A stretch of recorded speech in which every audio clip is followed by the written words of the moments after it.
Hi, my name is Stellar, and I just wanted to have a peaceful life with my mom. But it's impossible if you live with billionaire brats from hell. Before I continue, please like and subscribe. Mom had been working for a super rich lady, Mrs. Branson, since I was a kid. In return, she gave us a cottage next to the mansion and paid for my tuition at a private school. She might sound like a generous lady, but she actually did all of this because no maid could put up with her besides Mom. She was mean and rude, and I hated her to the core. She had twins my age, Candace and Julian, and they were as bad as their mom. Thankfully, Julian had left for boarding school 7 years ago, but I still had Candace to deal with. Candace had always been jealous of me because I was prettier and smarter than her. And because of what happened in the gym yesterday, she forced me to do all her homework. One night while I was studying, I heard loud voices outside. I wanted to check what it was and saw Mrs. Branson yelling at Mom in front of her guests. "How dare you serve us with silver utensils? Where are the gold ones? Did you steal them?" She made us feel poor for a second, Mom. It was traumatizing. As Mom was apologizing nonstop, Mrs. Branson just kept on humiliating her in front of everyone. I so wanted to punch her fake lips, but Mom gave me a look to behave. I didn't do anything then, but the next day I sneaked into the kitchen and sprinkled the hottest chili powder in the world onto their soup. A few minutes later, I was grinning from the balcony as both witches ran around the mansion with burning tongues. I felt so pleased with myself, but Mom was furious. "Mrs. Branson fired the cook because of what you did." "I have no idea what you're talking about, Mom." "I know it was you. How many times do I have to tell you to stay out of trouble?" "But those two are just horrible. We have to put up with them at least until you graduate high school. There are just a few months left. Please." "Ugh, fine." But a few days later, Mom fell down the stairs and broke her ankle. She couldn't walk for some months, so I had to take her place, which only made Candace happier because she could boss me around even more. She made me do the stupidest tasks, like painting hearts on her nails and braiding her boyfriend's long hair. And when Mrs. Branson informed me that Julian was coming back, I just knew that things were about to get worse. After cleaning up his room, I felt so exhausted that I sat down on his couch to rest for 5 minutes, and I dozed off. When I woke up, I saw a guy with the most beautiful green eyes staring right at me. Was I dreaming? He looked so majestic. "Hello, Buttface. Did you miss me?" Buttface? That's what Julian used to call me. "Oh, you're here. Sorry, I got so tired that I fell asleep." "Seems like you were having a very interesting dream. Was it about me?" "Yeah, I dreamed that I was punching your liver." "Still feisty as ever. Why are you in a maid's uniform? Where's your mom?" "She had a small accident, so I'm replacing her, temporarily. Now, if you'll excuse me, I still have a lot to do." Later that night, as I was serving their dinner, I noticed Julian's eyes following me everywhere. He even purposefully brushed his hand against mine. What was up with this jerk? And why had he turned out so fine? One night, I saw Mrs. Branson throwing out one of her branded bags in the trash just because it had a small stain. After making sure that everyone was asleep, I sneaked out and took it. But when I told Mom, she got so scared. "What if she finds out that you stole it? You know that woman. She'll make our lives hell." Technically, I didn't steal it because she'd already thrown it out. If the bag was alive, I'm sure it would prefer to be in the hands of a cute owner instead of rotting in the garbage, right? I will never win against you. Exactly. The next day at school, we were in the middle of an exam when suddenly the girls started squealing. We all turned to the door to see Julian peeking with a smile. What was he doing here? Suddenly, he waved at me and blew me a kiss. My tummy did a weird flip. As soon as he left, Candace elbowed me in the ribs. "My brother's just fooling around, so stop dreaming. You're not his type." Oh, trust me, he's not my type either. It didn't matter even if he was. I had to stay away from him because being involved with Julian meant trouble. One day, while he was working out in the living room, he suddenly called for me. "Do you think my muscles look hard enough? Or should I work out more?" To be honest, they were a work of art, but there was no way I'd tell him that. "I think you should get a life, sir." He just grinned at me and laid down on his back. He then asked me to hold down his feet and started doing crunches. I held my breath when I realized how close our lips were when he sat up. He was definitely doing this on purpose. Excuse me, but are you flirting with me? Am I that obvious? If you think you can add me to your list of girlfriends, you're mistaken. You're really amusing. Too bad you lost those chubby cheeks. I can't call you buttface anymore. Should I call you sweetface now? Wow, that is so cringy. What school did you go to? Wattpad High? He just chuckled and reached for my cheeks to pinch them. You're so cute, especially when you blush. It's a blush of hatred. Anyway, I still have a mountain of laundry to do, so bye.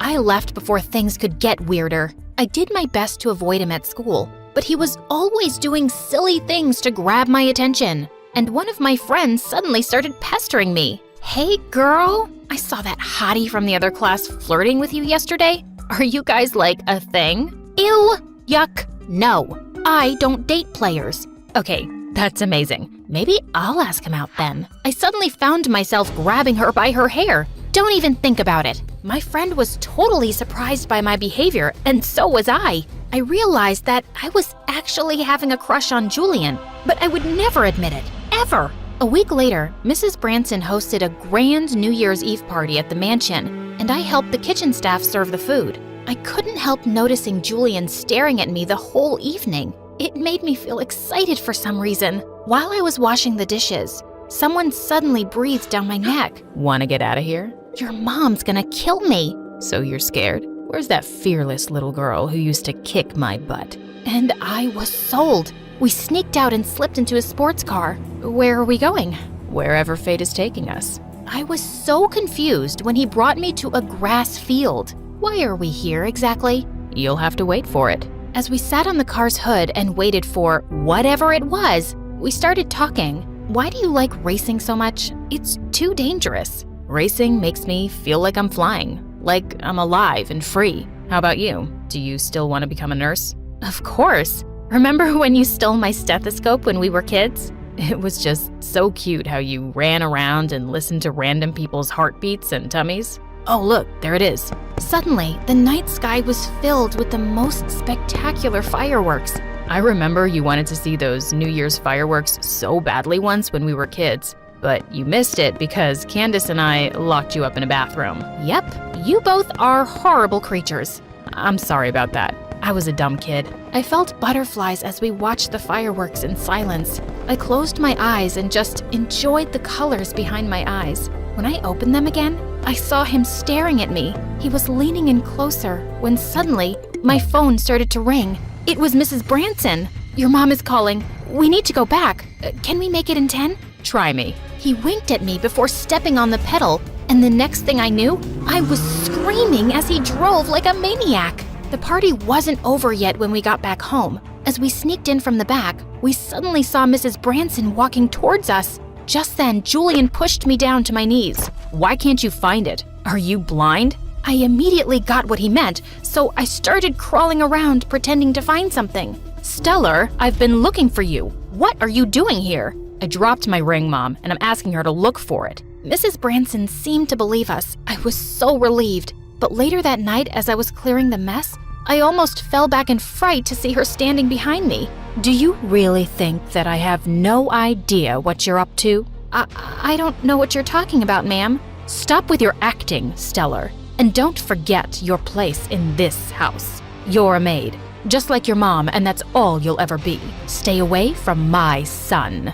I'd already expected this to happen, and I started avoiding Julian as much as possible. I couldn't afford to get us thrown out while Mom was unwell, but it was hard, especially when I found out Julian had fallen really sick. After making sure that Mom was asleep, I sneaked into the mansion and into his room one night. He seemed to be having a really high fever, and he looked so vulnerable as he slept. I stayed by his side for hours, but just as I was about to leave, he suddenly pulled me down towards him and kissed me. I got lost for a few seconds, but then I quickly pulled away. That was a mistake. I shouldn't even be here. It's not a mistake. I really like you, Stellar, and I hope you feel the same. Stop liking me, Julian. We won't work out. I'm not the girl for you. I won't fit into your world, and your family will never approve of us. Please stop thinking about other people. Just tell me how you feel. I chose not to answer him and walked out, but I couldn't stop thinking about him.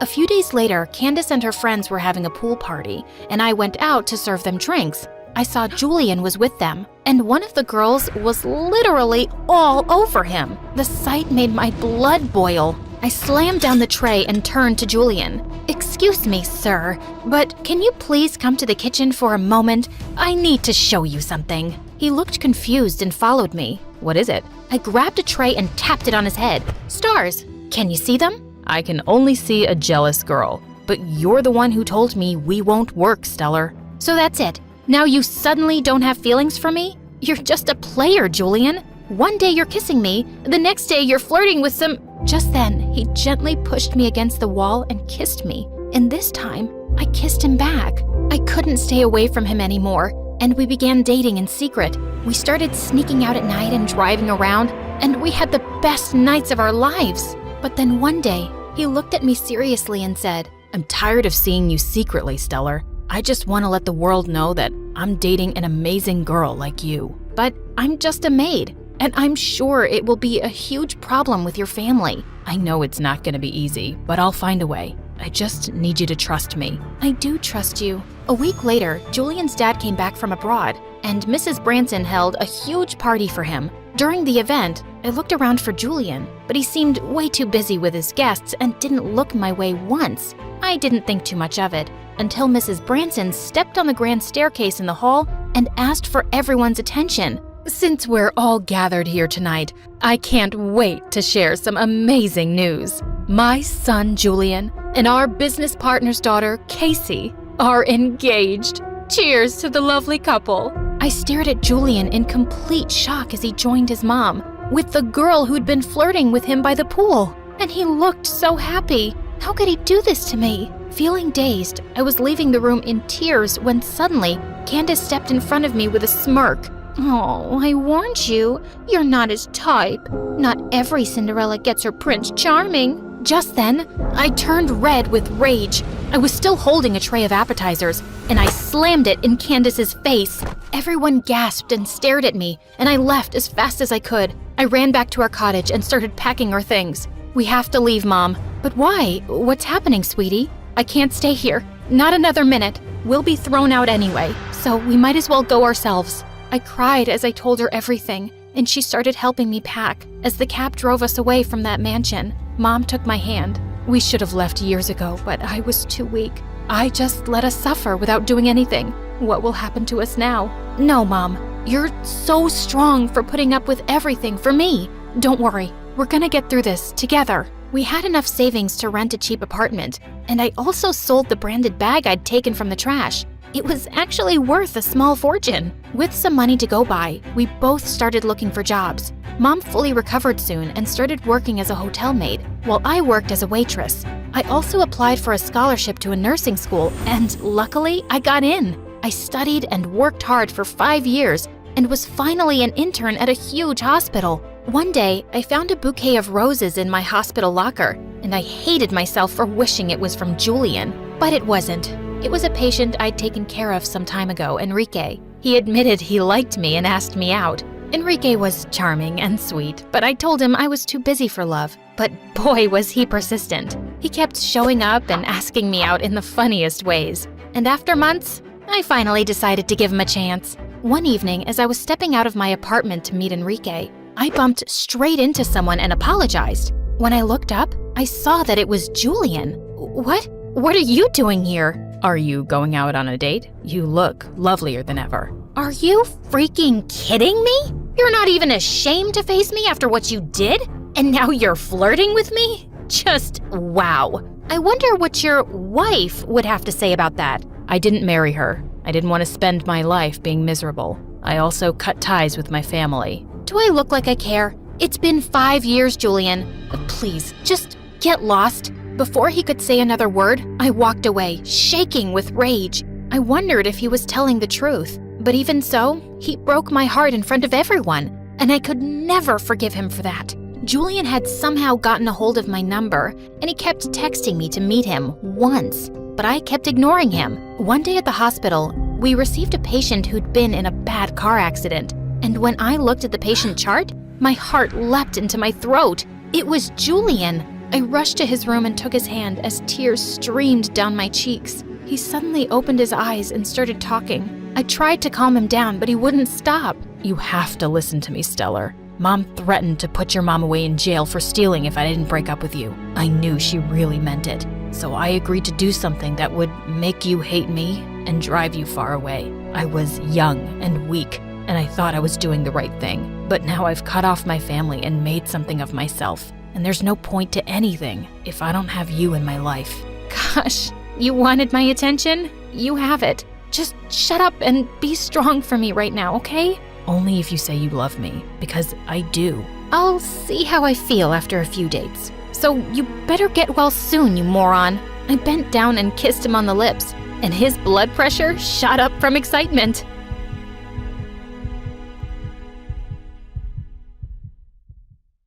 I was busy serving customers in the restaurant when the most handsome guy I'd ever seen came in. I swore he looked like a prince. Calm down, Sam. May I take your order, sir? I wanted to try your...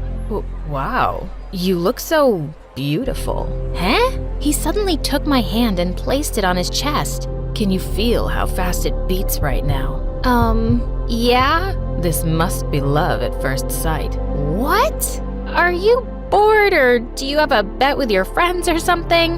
No, I don't. Jokes aside, I'm actually looking for my girlfriend. I saw her coming into this restaurant a while ago. Oh, what does she look like? Suddenly, he took out his phone and showed me a picture of her. It was actually the front of his camera. False alarm. I think I found her. Wait, me?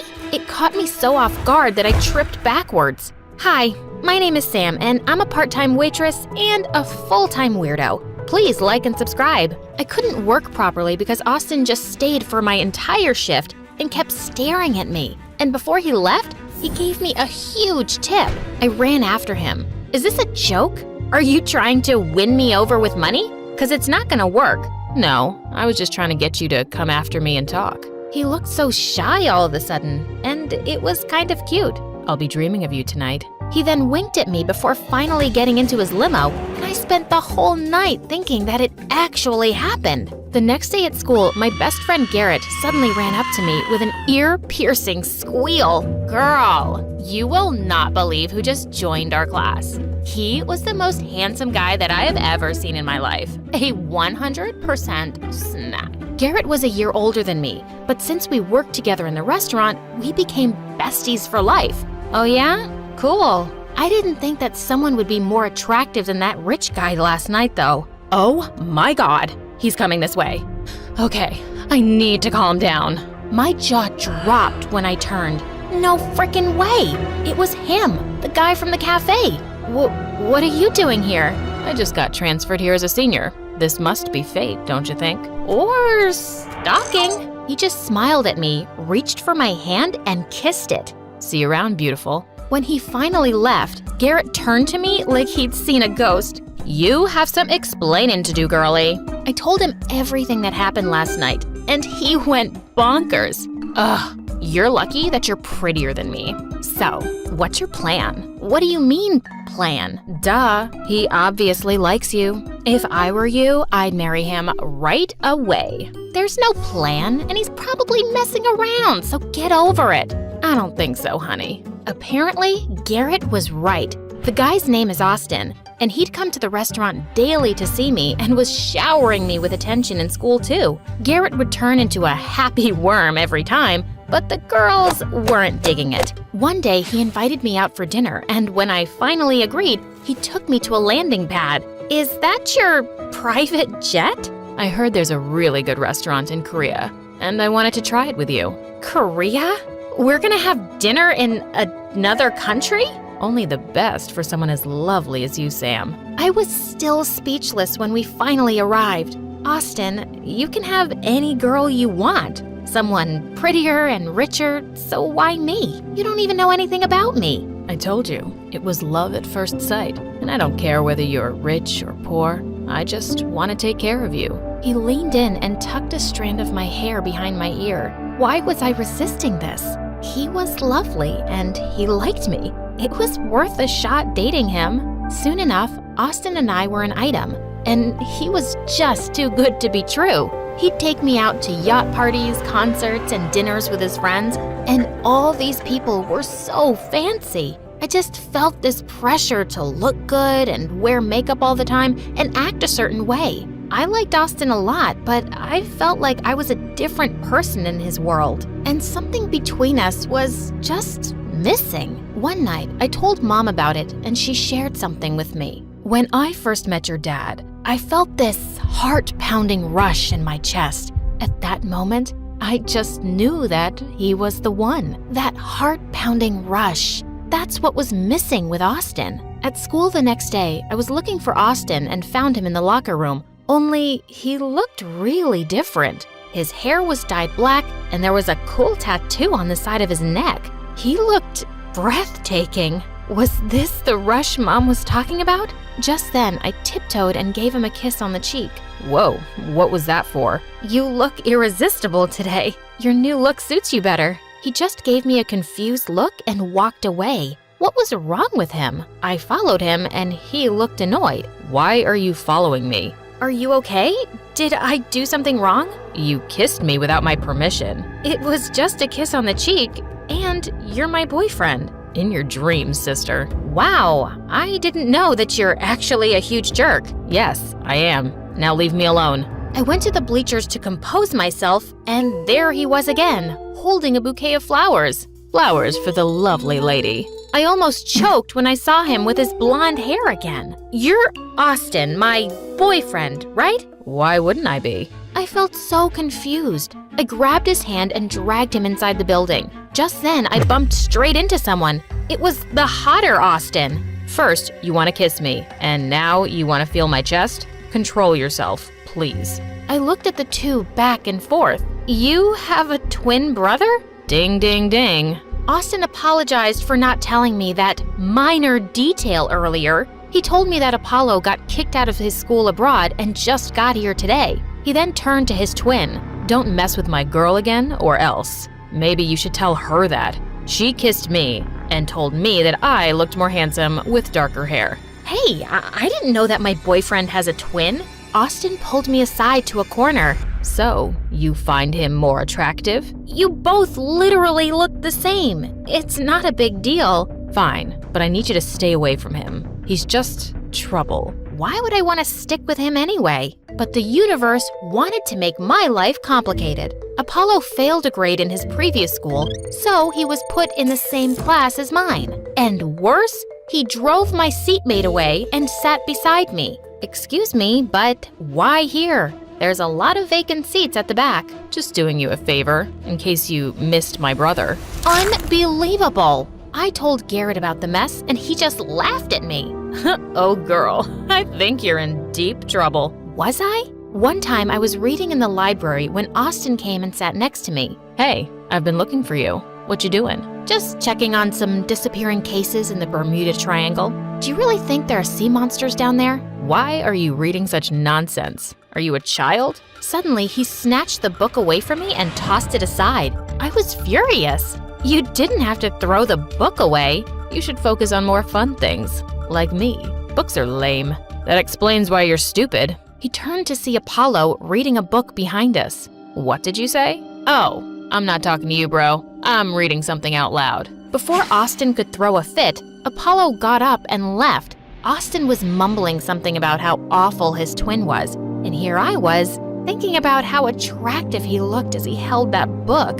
The next few days were confusing for me. The more I hung out with Austin, the more I realized that we had nothing in common. One time, he forced me to play tennis with him, and just a few seconds later, I was already a rotten vegetable. He was into active sports while I just wanted to sleep. He took me to a party one night, and while he was dancing away with his friends, I sat in a corner feeling totally out of place. Why did the music have to be so loud? I opened my phone just then and was surprised to see the news. There was a meteorite captured on camera, and the place where it landed seemed to be near here. I escaped the club and went straight to the location. As I walked toward the clearing, I spotted a guy studying some marks on the ground. When he looked up at me, I was shocked to see who it was. Apollo! What are you doing here? Are you following me? Duh, I came here to see the meteorite. We're late. The NASA guys already took it. It landed over there. What a bummer. There's possibly an alien here somewhere too. Quite likely. Are you making fun of me? Or do you think aliens are real too? I might sound weird, but yes, I believe that we're not alone in this universe. There's life out there, but the government is just hiding the truth from us. For the first time ever, he smiled, and I felt that rush again. We started talking, and I was having a really good time. He offered me some food, and while we were eating, I suddenly burped out loud. Oops, sorry. He just laughed and said, I'm sorry I was a jerk when we first met. I just thought it was cute that you mistook me as my brother, so I decided to tease you. It's not a big deal. Soon, we both laid down on the grass and watched the sky above as we continued talking about aliens and other conspiracy theories. Suddenly, he turned to me and there was that heart-pounding rush again. I'm really glad that I'm not alone in this, believing in all this stuff. I thought I was the only one. Me too. I was feeling lost in his eyes, and suddenly I snapped out of it. It's getting late. My mom's gonna kill me. He dropped me home, and when he was finally gone, I realized that I was still smiling. Maybe I was just happy to find someone who had similar interests. Yeah, that was it. Since then, Apollo and I became closer at school, and we never ran out of things to talk about. During our classes, we would secretly pass notes. What do you think really happened to Malaysia Airlines Flight 370? Do you think Bigfoot is real? Where did Amelia Earhart suddenly go? Which really came first, the chicken or the egg? And it turned out we both loved My Story Animated too. Apollo and I would always watch the newest episode on YouTube during recess. Austin eventually noticed our closeness, and he looked pissed. Apollo is trying to steal you away from me. What are you talking about? He's your brother. I should get along with him too, right? Whatever. Remember, you're mine. You're making it sound like you own me, and I don't like that. Suddenly, he kissed me gently on the cheek. I didn't mean it like that, babe. I just like you a lot. And Apollo's always wanted everything I have. He might be getting close to you just to piss me off. Somehow, that didn't sound like Apollo to me, and I liked having him as my friend. One night, Apollo visited me at the restaurant and waited for my shift to end before taking me somewhere. I want to show you something. Sometime later, we arrived at a field near their mansion. This is where I last saw Mom, and the next day, she was gone. I saw some marks of a spaceship right here. I was just 5 then, so I made myself believe that aliens took her away. I'm so sorry to hear that. I'm sure your mom is in a better place now. I wish they'd taken me with her too. Someone will be sad if they did, you know? I don't think so. I'm useless and just a pain in the butt.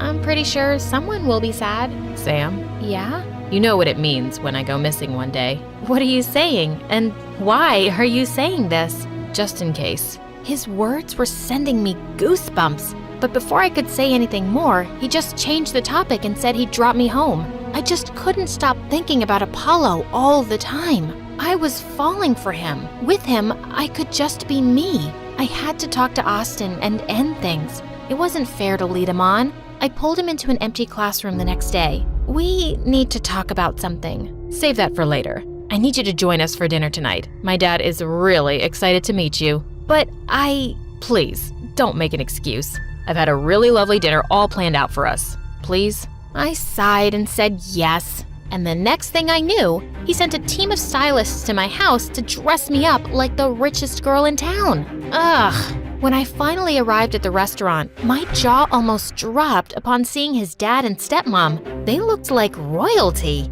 Mom, Dad, I would like you to meet Samantha, my girlfriend. You're even prettier than he described. Welcome to the family, sweetheart. Welcome to the what now? As we started eating, someone came and sat next to me. I almost choked on my orange juice when I realized who it was. Apollo. Why was he here?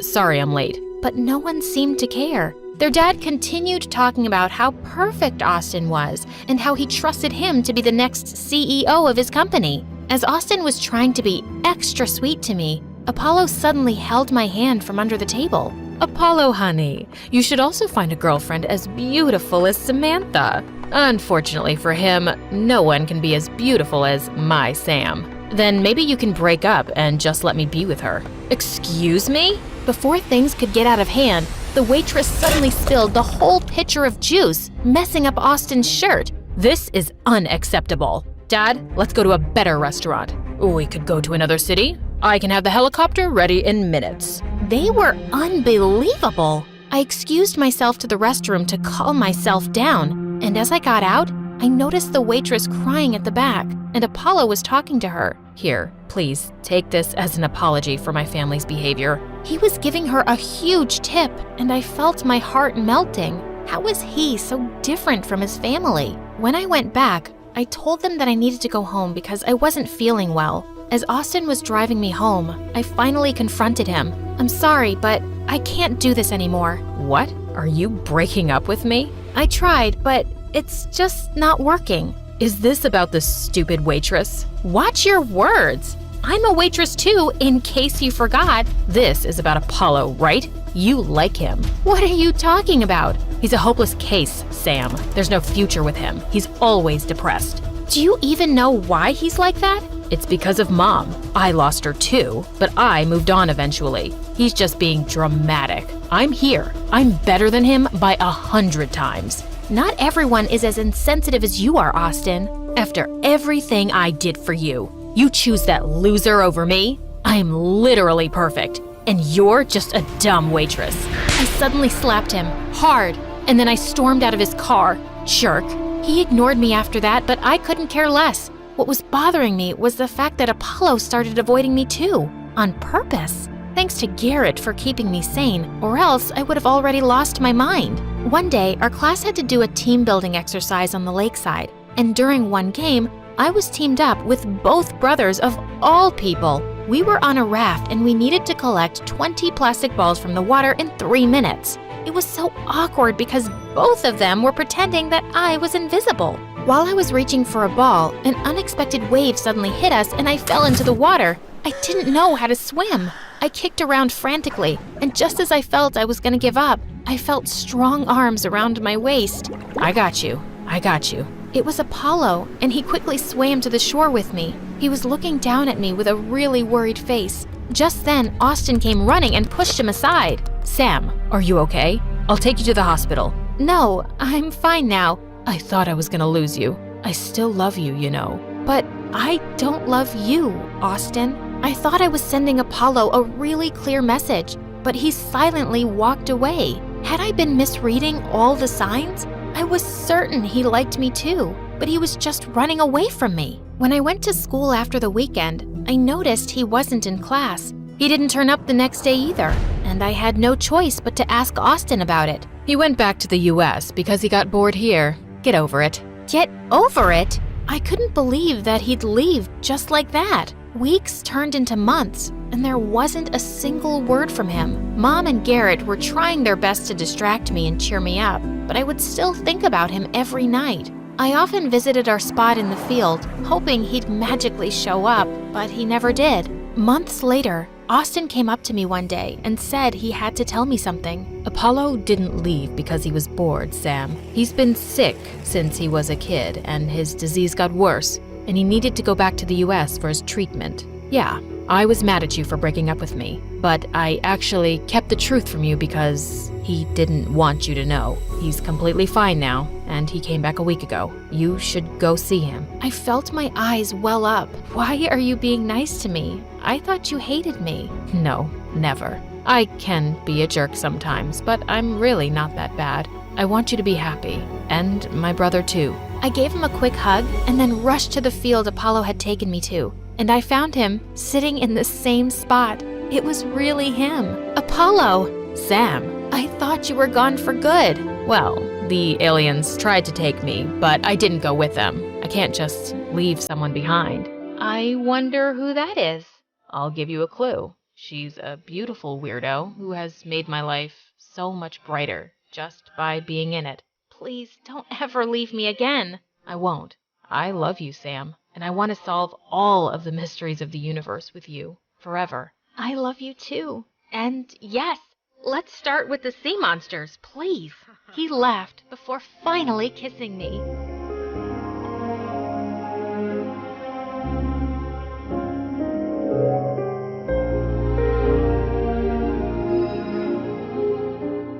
I'm Isabel from Philadelphia. Please like and subscribe. My mom had an accident when I was only 3, and Dad shifted his multi-million-dollar company to our mansion just so he could give me all his attention. But I soon realized he was too much. He fired my favorite nanny just because I fell off my bed. He wouldn't even let me go to the park without wearing a helmet and protective gear. I looked like a freaking astronaut. One night when I was 5, I left a note for Dad and ran away from home. I knew exactly where I wanted to go first, the park. Finally, some peace. But it wasn't long before I heard police cars screeching outside, and Dad came running to me. Oh, you fool. I'm never letting you out of my sight again. I looked at the officers and started kicking and screaming. Please, help me.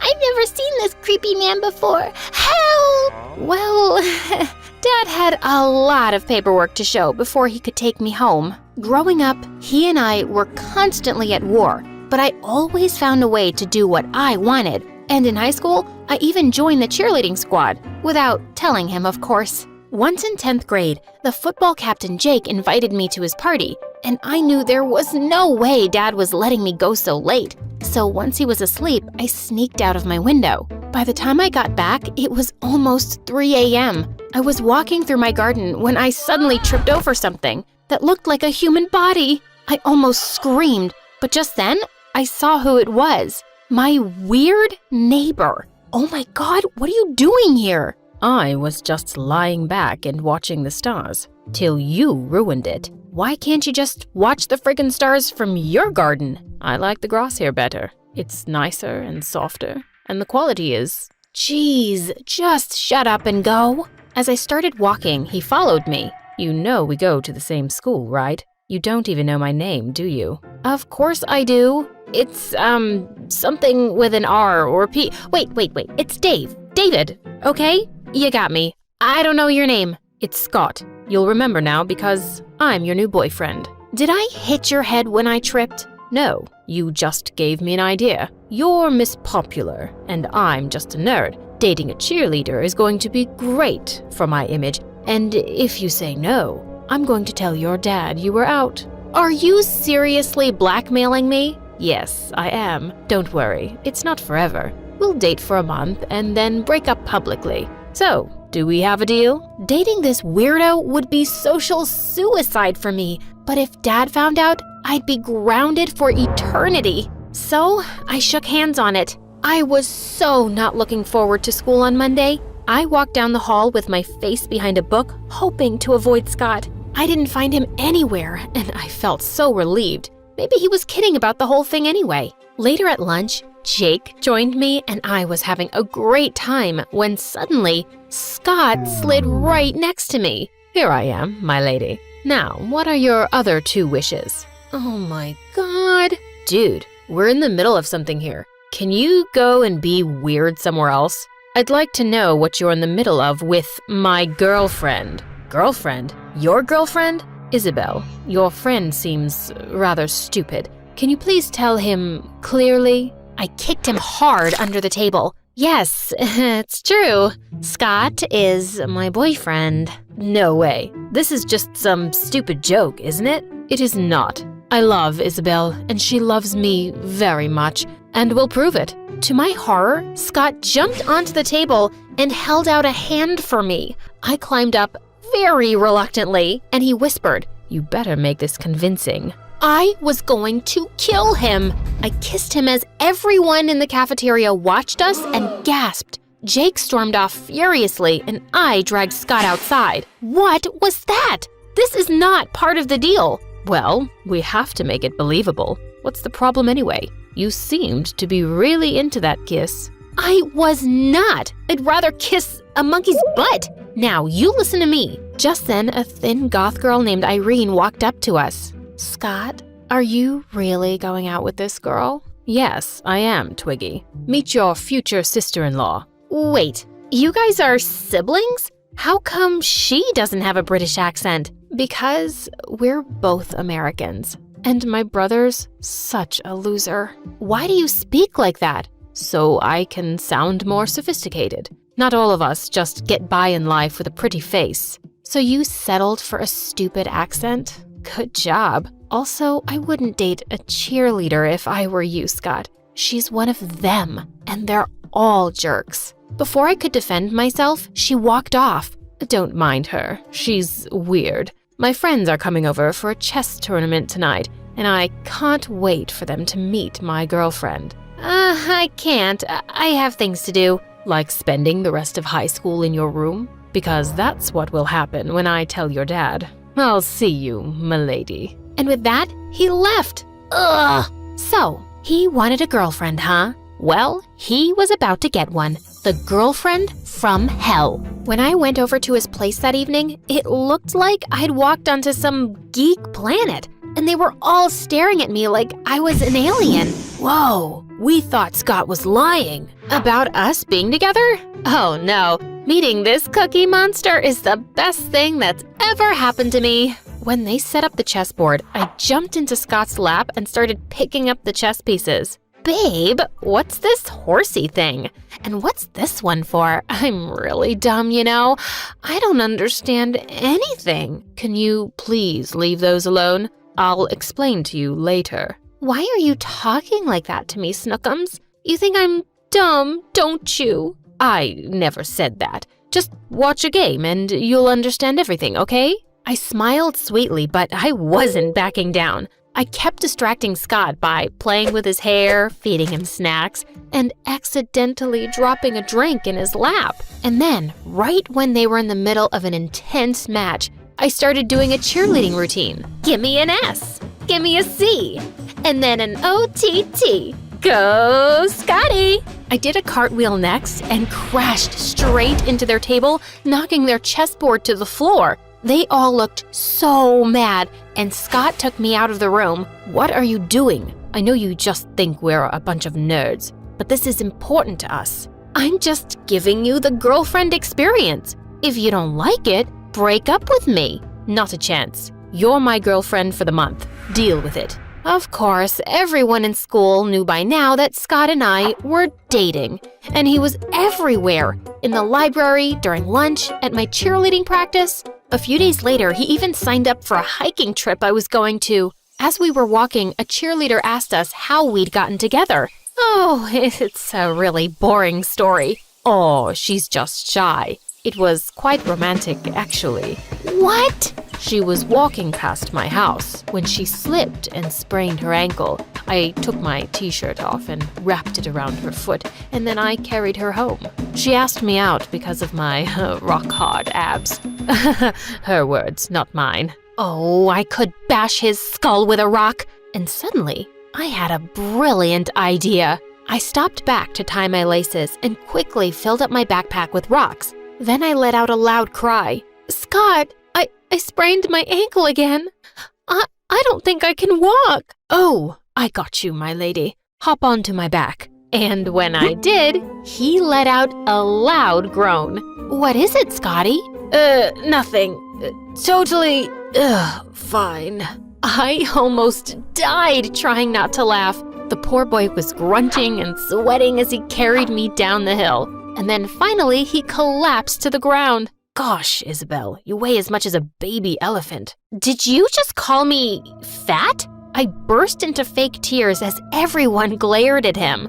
No, that's not what I meant, babe. Don't touch me, you jerk. Just then, Jake shoved him aside. You heard her. Come on, Isabel. Let a real man carry you. Oh, I think my ankle is feeling better. I can walk, but I'll need some support. I leaned on Jake's arm and started limping away. Served Scott right for that stupid story. Later, I felt bad for what I'd put him through, so I invited him to come with me to my friend's party. I was having a great time dancing there, but Scott was just hanging out in a corner, and I caught him looking at me more than once. Hey, come dance with me. Oh, I'd rather not. I don't have your moves. You looked pretty great out there. Why was my face getting hot? Well, I'd like to see your moves. Okay then, don't say I didn't warn you. He walked onto the dance floor and started doing the weirdest chicken dance. Everyone stopped to stare and snicker at him, but he didn't seem to give a hoot. I burst out laughing. He looked ridiculous, and it looked like so much fun. I jumped in and started imitating his moves, and before I knew it, a whole bunch of kids had joined us,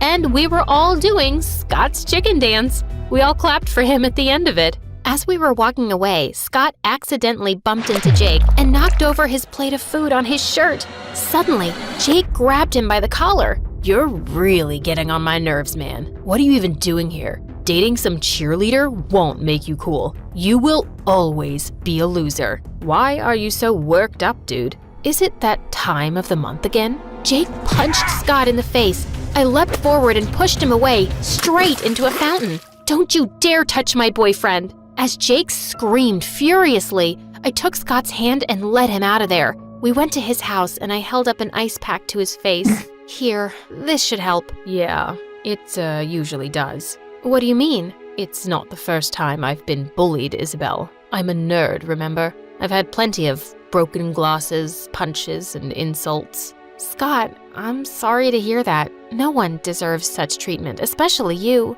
It's okay. You didn't bully me. You just never noticed me. Are you trying to make me feel worse? Is it working? Yeah, a little bit. His eyes were so lovely up close, and my heart was racing. But just then, Irene walked in, and I jumped back. I should go home. It's late. See you around, Scott. And with that, I ran off. Jeez, was I falling for my fake boyfriend? The next day in school, Irene was participating in an art contest, but just an hour before, Scott and I found her crying in the art room. Someone had ripped her painting to shreds with a note stuck to it. No place for losers. It's Jake. He did this to get back at me. I'm going to kill him. But what am I gonna do right now, Scotty? I have nothing. Listen, I'm going to run back home and get one of your other art pieces. You have so much amazing stuff. It'll be fine, I promise. He was out of there like a bullet and was back just before the contest started. The judges loved Irene's artwork, and she actually came in second place. As we were all walking out of the hall, we spotted Jake and his buddies, and Scott jumped forward to attack him, but I held him back. That's right, Isabel. Keep that loser in check before I kick his butt again. Sure, I'll do that. And you should go clear your locker, Jake, because you're about to be kicked out. See, you were too stupid to notice the camera in the art room. I asked the principal to look at the footage, and she'll be calling you any minute now. Jake looked at me in shock, and before we knew it, the principal was dragging him off to her office, and he was expelled. A few days later, Scott and I went to the carnival with some friends, and when we were on the Ferris wheel, it suddenly stopped with us on top. While we were waiting for it to get fixed, Jake suddenly turned to me. So, have you thought about how we're breaking up? What? Our month's over tomorrow. We can just break up in the cafeteria so that everyone knows we're not together. Oh, yeah, of course. And you are more popular now. Everyone loves your chicken dance. You got what you wanted. Yes, I did. Just then the Ferris wheel started working again, and I angrily hopped off when we got to the bottom. He didn't care about me at all? Just then one of my friends caught up with me and asked where Scott was. Don't know and don't care. He's just a loser, and I'm gonna dump his sorry butt tomorrow. But the next day, I decided that I didn't want to break up. I liked him, and I needed to tell him. When I got to the cafeteria, I walked over to Scott and said, "Hey, listen, I don't think we should see each other anymore." Yeah, I agree. You're just a spoiled little princess, and I've realized I'm too good for you. Scott, this is not what I want. Are you begging me to stay with you? Don't embarrass yourself, because I won't change my mind. As I felt everyone's eyes on me, I just ran to the bathroom in angry tears. How could he be such a jerk? Just then, Irene walked in and asked what had happened. Your brother is awful. Guess he'll do anything for popularity, huh? Dumping a cheerleader makes him look good. And you didn't want to break up with him? No, I didn't. But now, gosh, you guys are idiots. He heard you saying to a friend that you were dumping his sorry butt today, so he decided to do it first. Isabel, he's actually in love with you since forever. This whole deal wasn't about him getting popular. He just saw a chance to get close to you, and he took it. I ran out of the bathroom to go find him and crashed straight into him. You owe me such a big apology. I know. I'm so sorry. I didn't mean a word. The truth is, I don't want to break up with you, Isabel. I want to be your real boyfriend, if you'll let me. I love you. Wow, you really do have rock-hard abs. Yeah, even nerds work out. So, what do you say? I love you too, idiot. And I pulled him in for a kiss.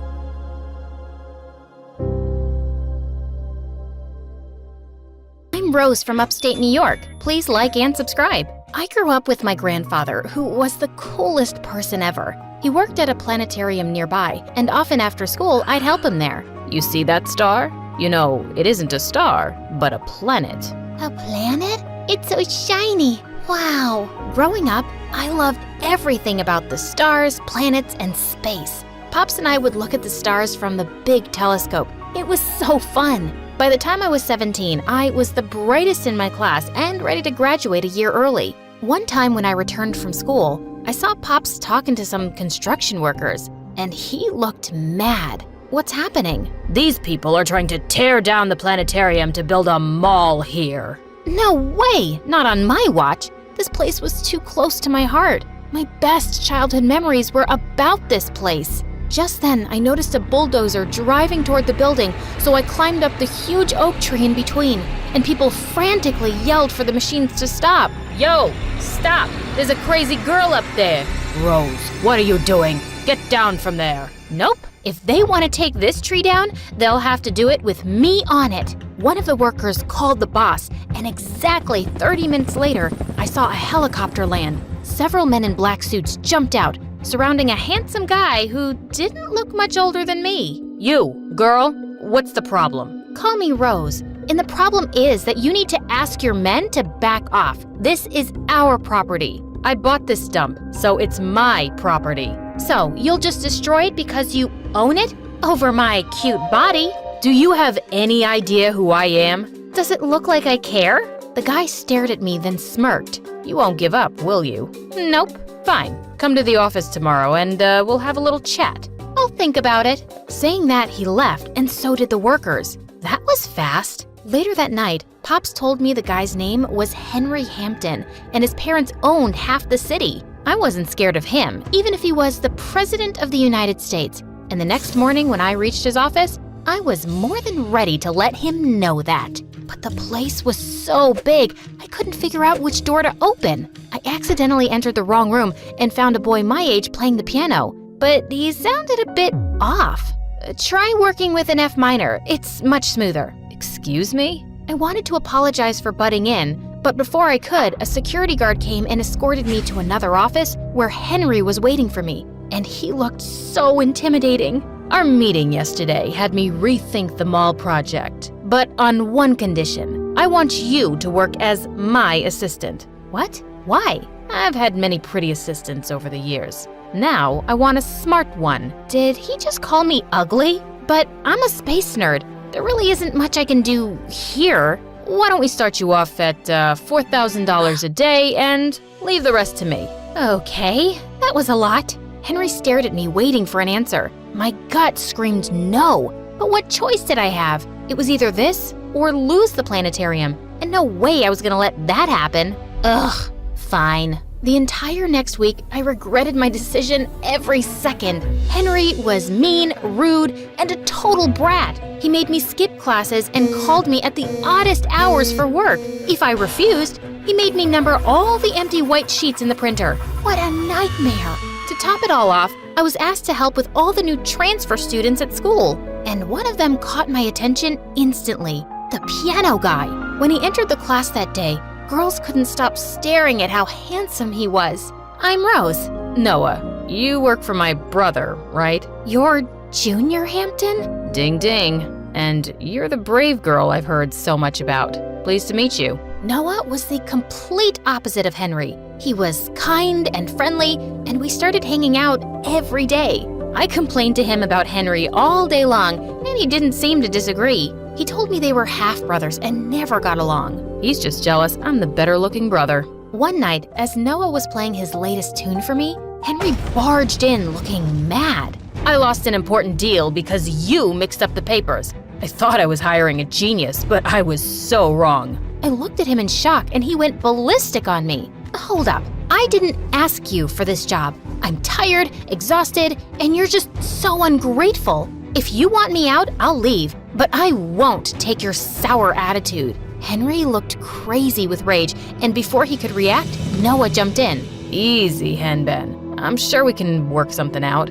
Stay out of my business. Understood? Saying that, he stormed out of the room and Noah turned to me. Thanks for standing up for me. I won't let him bully you, as he bullies me. Such a bozo. Just then, Noah came a bit closer and my tummy did a wild spin. Do you want to maybe get dinner sometime? Like a date? Yeah. How does 8 p.m. tomorrow sound?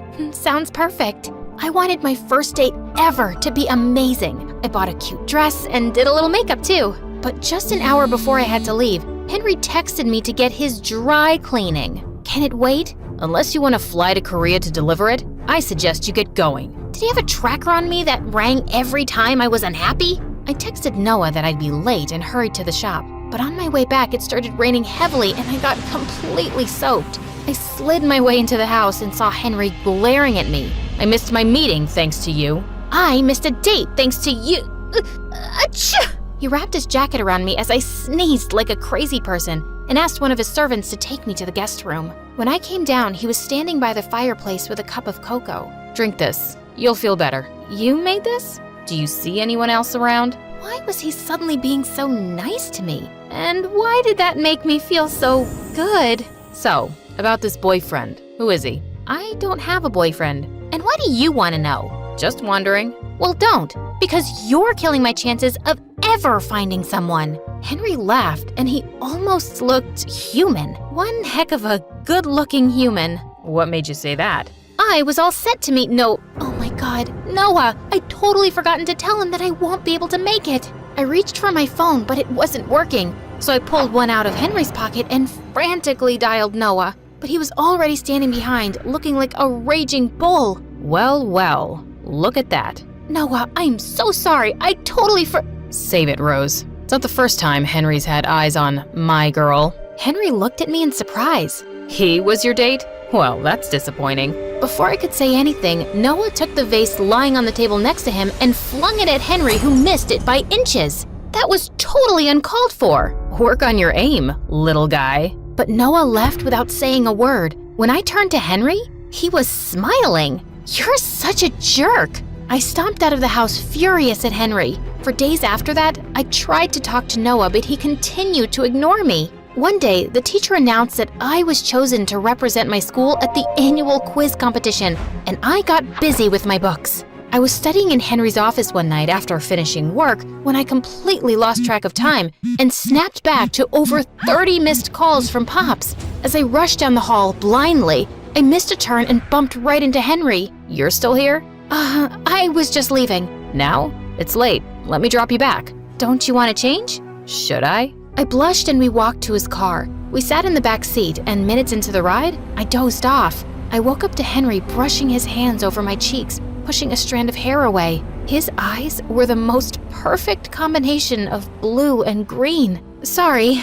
Don't be. I enjoyed your snoring. I don't snore. I must be really tired, I guess. You work too hard. Take the day off tomorrow. Why do you do this? What? Be nice one second and an absolute moron the next. Henry looked straight into the mirror before turning toward me with a stern look. Maybe that's just who I am. A boring moron. But you're nothing like I imagined. He leaned forward and I thought he was about to kiss me. I literally stopped breathing when he took a bottle lying next to me. He totally did that on purpose. When I got back home, I felt my heart beating hard. This was wrong, but why did it feel so right? A week later in school, I was doing some last-minute preparations in the library when I got stuck on an annoying question. My concentration was all over the place. I could solve that in under 15 seconds. I almost screamed when I felt Noah's hand on my shoulder, and I was annoyed to see him. Now you want to talk to me? Give me that. He took the notebook out of my hand and started scribbling something, and got the answers right. How? I'm the lesser-known genius in the family. I am so sorry about the other day, Noah. Don't worry about it. Let's hang out for ice cream after school, and we can talk. Sure, I'd love that. Noah volunteered to help me with the quiz, and I agreed. We would study till late at night, and I would often catch him stealing glances at me. When the final day of the quiz arrived, I was more than prepared to get that trophy home. And I did, along with a massive cash prize, which was enough to put me through college. Thank you for helping me. I couldn't have done this without you. I would do anything for you, Rose. I like you, and I think we should give us another shot. He looked at me with so much hope, but I couldn't do it. I like you too, Noah, but not in the way that you want me to. It's never gonna work out between us. Because of Henry? What do you even see in him? Noah's words made me realize what I'd been hiding from all this while, but I was too stubborn to accept it. No, it's not him. I have to work hard for my future, and I can't afford distractions. Noah looked at me heartbreakingly and left. After that day, I realized the whole thing was getting messier by the day. I decided on talking to Henry about it, but when I met him a few days later, he had something waiting for me. I'm leaving for Korea. You are coming. What? No. Listen, Henry, I have to talk to you. Just think of it as this one last thing before you leave. I'll let you go as soon as we're back. He was nothing but a pain in my butt, and I should be happy this was finally getting over with. Only I wasn't. If anything, it broke my heart. We flew the next day early in the morning in Henry's private jet, and he took me to a house in the city. I entered to see an old lady lying on the bed, and she lit up when she saw him. Henry sat next to her holding her hand while I watched him from a distance. He looked so tender, and it made me fall for him even more. When I found him alone, I asked him who she was. My grandmother. I lost my dad when I was a kid, and she's all I have. What about your stepdad and Noah? They're my mom's family, not mine. He looked so vulnerable, and I don't know why, but I felt like hugging him. I know how you feel. My granddad is my only family too. Looks like we have more in common than we thought. He placed his hands on mine, and I suddenly felt so close to him. I was in love. I knew it. When we flew back that night, I wanted to confess my feelings for Henry, but just as we got there, we were welcomed by Noah, Mr. Hampton, and a house full of guests. Everyone, meet Rose, the reason why we're celebrating tonight. What do you mean? While you were busy falling in love, I got the deal signed, and we are gonna demolish that precious planetarium of yours. But that's not fair. Too bad. Life's not fair. Like it wasn't fair to me when he came over and took everything that was mine. Just when I thought you couldn't stoop any lower. My mind went spinning in 1,000 directions, and suddenly I slapped Noah hard on his face. You are a horrible person, and I'm ashamed I ever called you my friend. I ran out of that place feeling crushed, but I had no time to sulk. Pops, I, and a few other people collected as much money as possible to hire a lawyer to file a motion. A few weeks later, Pops came to me with shocking news. I just got a call that the Hamptons are ready to give the planetarium back, along with $1 million. What? That's amazing! But how? He handed me an anonymous letter that had all the details about exactly what had happened and how Noah had manipulated the situation. It was easy to guess who it was when I saw the handwriting. Henry. I called his office and his assistant told me that he'd left for Korea a week back. I'd lost him. When Pop saw me sulking later that night, he walked over and I told him everything. Go. Tell him how you feel. I hugged him and left for the airport. I reached Henry's grandmother's house and found him sitting on a bench in the grass. This view is so much better than your fancy office. Rose, what are you doing here? I got your letter. I just wanted to say thank you. You came all this way to say thank you? That's not wise. Wait, you're weird, stubborn, and a complete jerk. Are you trying to insult me? No, idiot. I'm trying to say I love you. I love you too.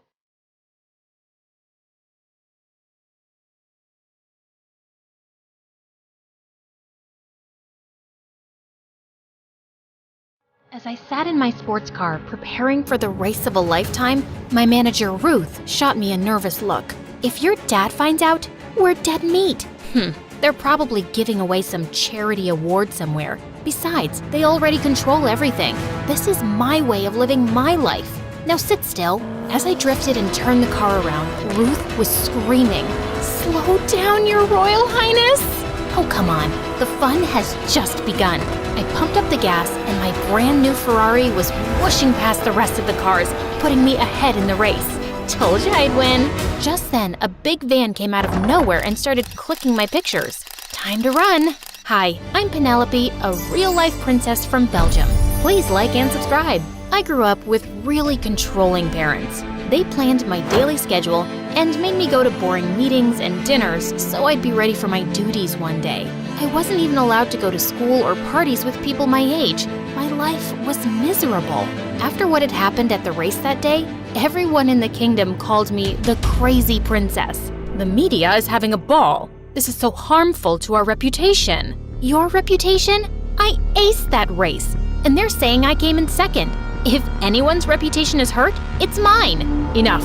You are next in line to the throne, Penny. Mend your ways or I'll get you married. I'm 17. You can't get me married. I must be at least 18 according to the rules. I am the king and I set the laws. Dad received a call and left before I had a chance to argue any further. Surely he wasn't serious, right? The next morning, I was swimming in my private pool when Ruth walked in with William, Prince of Denmark and my childhood best friend. I got out and hugged him tight. Wow, you've become prettier over the years. I wish I could say the same for you. We laughed and decided to catch up over dinner. But when I got to the table, I saw him talking to my parents, and they looked serious. What's going on? Penny, darling, we were just discussing the venue for the marriage. Oh wow, who's getting married? Us. William looked at me, grinning, and I felt my mind numb. Suddenly, I found myself dragging William outside. What the heck was that? I want to get married to you. I've always liked you and your parents don't seem to have a problem. But I do. I don't want to get married to you or anybody. I'm 17 for the love of God. Is that why you're here? Did my parents put you up to this? Wait, don't answer that. I already know. I turned around and walked off, leaving William alone. And after that day, things just weren't the same. I avoided William all day long, and it came to a point where I couldn't step out of the house. It was insane. Just as I was trying to figure out a way out of this, Ruth told me she was leaving for New York on official duty for a year. You can't leave me. You're the only one on my side. Then join me. Nobody knows you there. You'd be free to do what you like. That did sound like a brilliant idea, but I knew Mom and Dad would never allow that. That didn't mean I couldn't try. So the next day, I went to their chambers to have a one-on-one. I want to finish my last year of school in New York. No one, least of all William, should know where I am. And why should we listen to you? You have to if you want me to get married. If this is the last year of my single life, I'd rather spend it away from all this drama. After hours of arguing, they finally caved and agreed to enroll me in one of the best schools in New York under a different name, Mia. Within a week, I was on a plane to my new life, but New York was busier than I'd imagined. If not for Ruth, I would have totally lost my way. Tired and exhausted, I hit the shower as soon as I reached the hotel. But just as I entered the bathroom, I saw someone under the sink. If you're a thief, let me warn you, I know karate. Really? I'd love to see that, Jackie Chan. Don't come up, I will legit punch you. I quickly left and grabbed myself a robe. Come out. The guy slowly dragged himself out, and when I saw his face, I almost passed out. He had to be the most handsome guy I'd ever seen. If you're done staring, can I leave? I have another job to get to. Not so soon, mister. Do you know what would have happened if I didn't see you? This is a strict violation of human rights. I'm late. Call a protest, light a candle, I don't care. My job's done. And he turned around and left. What a jerk. That night, I couldn't get a wink of sleep and woke up feeling annoyed and exhausted. I would have skipped my first day if Ruth hadn't boosted my confidence. As I entered the classroom, I immediately noticed a familiar face, the hot plumber guy. And unfortunately, he was the only one with an empty seat next to his. I'm Asher. What? If you're stalking me, you might as well know my name. You wish. I joined recently. It's my first day. Explains why you're wearing your skirt inside out. I looked down and he was right. How embarrassing. As if that wasn't awkward enough, Asher was also my lab partner and just the weirdest guy ever. I'd never seen him talk to anyone, and he was always either with his books or playing football. If I tried talking to him, he would awkwardly turn in the other direction. What was up with this guy? A few days later after school, I was happily relaxing in my hotel when someone knocked on my door. Asher. You forgot your list of lab supplies. Thanks. You could have given these to me tomorrow in school. I don't know about you, but this class is really important to me, so don't screw up on these. It's important for me too. Clearly. Anyway, I'd love to stop and chat, but I'm late for my night job. Unlike you, I have work to do. Did he just call me useless? Asher turned to leave, but I ran behind him. Hey, jerk. I know you think all the world's weight is on your shoulders, but it's not. Everyone has their battles, so don't you dare talk down to me again. I turned around and left, slamming the door in anger. What an absolute piece of work this guy was. When I told Ruth about him, she had the weirdest thing to say. Maybe he has a crush on you. What? No. The guy hates me for some reason, and he's such a prude. Gosh, he gets on my nerves. And yet, somehow all we've done is speak about him. Whatever. A few days later, we had a surprise literature test, and I aced it. But I saw Asher sulking in the corner. And later, during an experiment, he screwed up badly and spilled everything on the counter. His mind was clearly somewhere else. Are you okay? Yeah, I'm fine. Just do your thing. Fine, dude. I was just asking. I'm sorry. I didn't mean that. It's just that I've scored miserably on my literature paper. If I don't get this right, I'll lose my chances of ever getting a scholarship. What's a scholarship? Asher gave me a confused look before explaining it to me. I had no idea that people struggled so much to get a good education. For the first time ever, I felt lucky to be born rich. Fine, I'll help you. You will? Yeah, but you'll owe me one, and you'll stop pissing me off. Deal? Deal. Soon after, Asher and I started with his classes in my hotel room, and he was worse than I thought. My love is like a red, red rose. It blooms in June. Who talks like that? Ahem. Now take my hand, look into my eyes, and say it again. And try not to sound like a robot. Asher took a deep breath and did exactly what I asked. But just when he took my hand, I felt a weird rush in my body. My love is like a red, red rose that's newly sprung in June, that's sweetly played in tune. How was that? Wow, that was brilliant. Yeah, cool. That was, good. Pretty awesome, actually. My heart was racing faster than ever. What was this heart-pounding rush? I'd never felt anything like that before. Asher and I were still holding hands when the door flung open and I saw William standing there. I leave you for a month and I already have competition? But why this peasant? William, what the heck are you doing here? I came to check up on my girl. Oh, shut up. I thought we were over this. Just leave me alone. I won't let you go this easy, love. William tried to take my hand, but Asher interrupted him. I don't think Mia needs you here. Now, if you don't want your butt kicked, I suggest you leave. Her name's Penelope. If you like a girl, at least get her name right. I'm leaving now, but this isn't over. After William left, Asher turned to me, confused. What was he talking about? Asher looked at me confused as I told him the whole story. Whoa, that's insane. You're an actual princess? Yeah, I'm sorry. I just wanted to live like a normal person for once. Suddenly, I felt my hand on his, and my stomach erupted with butterflies. I hope you won't throw me in the dungeons for being a jerk to you before. I just might, if you annoy me again. After that day, Asher and I got a lot closer. He promised not to tell anyone about me, and I promised to help him with acing his literature tests. Once we got talking, I learned that we had a lot in common. My parents are too busy in their own world. I was always ambitious, and they had no money, so I figured out a way to make it on my own. Now, I love being independent. I wish I could make my life the way I wanted. You can. All you gotta do is be brave. From here. As he laid my hands on his chest, I could feel his heart pounding, fast and hard. I was falling for him, and I knew he felt the same way when he asked me to be his date for the Halloween party.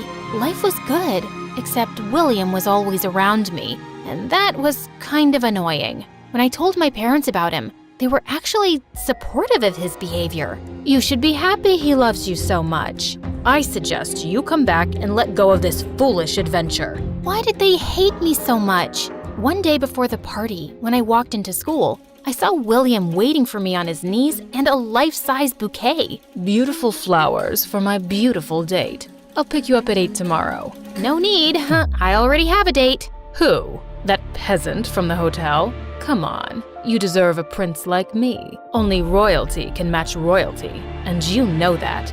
That's enough, William. You were my childhood friend, and I respected that for as long as I could, but I'm done. Teach your lessons on royalty to my parents who love you so much, but leave me out of it. You'll regret this. Yeah, whatever. That evening, as I got dressed, I got a text from William that he was leaving, and I couldn't be happier. Good riddance. When Asher came to pick me up, I was shocked to see him stepping out of his car, looking like an absolute dream. We entered the party dressed as Cinderella and Prince Charming, and people couldn't stop gushing over how amazing we looked together. The mood became better when the song shifted to a slow number. You look beautiful tonight. Just tonight? I fell for you the day I saw you, and I never stopped liking you. Is that why you were so rude to me? It was a way of keeping my feelings under control. I thought you'd distract me from my goals, but I was so wrong. Asher pulled me closer till our faces were inches apart, and he gently kissed me on my cheek. And suddenly the song changed again, and we lost our moment. Let's get out of here. I'd like that. Asher took my hand and took me to the school rooftop, overlooking the entire city of New York. It was beautiful. Penny, I know you're a princess, and I would never be able to match your status. But will you date me and make me the happiest person on earth? It was a dream come true to meet a guy like Asher, and I was the happiest I'd been in a long time. But just as I was about to say yes, the door of the roof crashed open, and suddenly I had people taking my pictures left, right, and center. Is he your new boyfriend, Penelope? Will you leave the crown to get married to him? Show us the ring! I wanted to leave, but there was no way out. Just then, I caught a hold of one of the guys with the camera. Who sent you? Tell me now or I'll destroy your career. The guy got scared and told me he got an anonymous tip from someone named Asher. No way! I immediately started looking for Asher when I saw him taking money from one of the media people. How could you betray me? Penny, listen to me. This isn't what it looks like. I'm not blind. I just saw you taking money from him. If you needed money, you could have just asked. You're worse than William. At least he didn't lie. Asher tried to stop me, but I was too heartbroken to stop. Soon after, I called Ruth and asked her to get me on a private plane back to Belgium. I wanted her to come along, but her work in the States wasn't over yet. As soon as I landed, the driver took me to the hospital and not the palace. What's happening? Where are we going? You'll find out soon enough, Your Royal Highness. My heart was beating nervously as the security led me to a private room and saw Dad with 1,000 machines beeping over his head.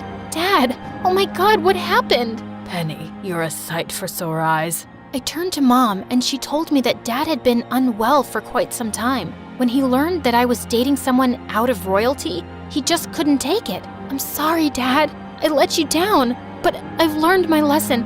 I'll do everything you say. I just want you to take over the crown and get married to William. He's perfect for you, honey. Even though I didn't agree with Dad, I nodded with a heavy heart. The news of my marriage and coronation spread like wildfire. Mom planned a major event inviting all the royal families of the world. As I stepped into my wedding gown, I could feel my heart sinking. Asher was the love of my life, but I had to make the sacrifice in the name of my family. I was walking down the aisle when Ruth came running into the church. Stop! Stop the wedding! Ruth, what are you doing? I have to do this. For Dad, for... Stop being dramatic. He doesn't love you. He's only after your money. Ruth told everyone how after I'd left, she went back to the hotel to get the rest of my stuff and ran into William. But he told me he'd left. That's exactly what I was wondering too. So I followed him to a club and saw him making out with random girls. She went on to tell how William's parents were practically broke and they wanted to marry their son off to recover money. That's not true. She's lying. He was the one who tipped off the media about you. For money. I looked at William, who had turned pale as paper. Spill the truth. Now. Fine. I did it. And I'm not sorry. How could you choose that peasant over me? I'm royalty. I slapped his face hard. I swear to God, if you say royalty one more time, I will have your sorry butt arrested. Now, if you have an ounce of shame, take your parents and get out. When I reached the palace that night, Mom and Dad were more than apologetic, and it was decided I'll take the throne with or without the husband. But before that, there was one more thing I had to do. Ruth, I already know. Here's your ticket. Go get him.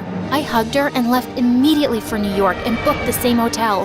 When I reached the room, I loosened the sink and asked specifically for Asher. Excuse me? Anyone home? I'm in here. Hand me the screwdriver, please. Ma'am, could you come out, please? Sure, let me just… Oh! Penny, what are you doing? Get out of there. Are you hurt? Probably not as much as I hurt you. I'm sorry for not trusting you. Ruth told me how William manipulated the situation. I was just paying them to get rid of them. I know that now. So, you think you can forgive me? Or, I'd rather order you since I'm the queen and all, so… Asher pulled me in for a kiss, and it was everything I'd hoped for.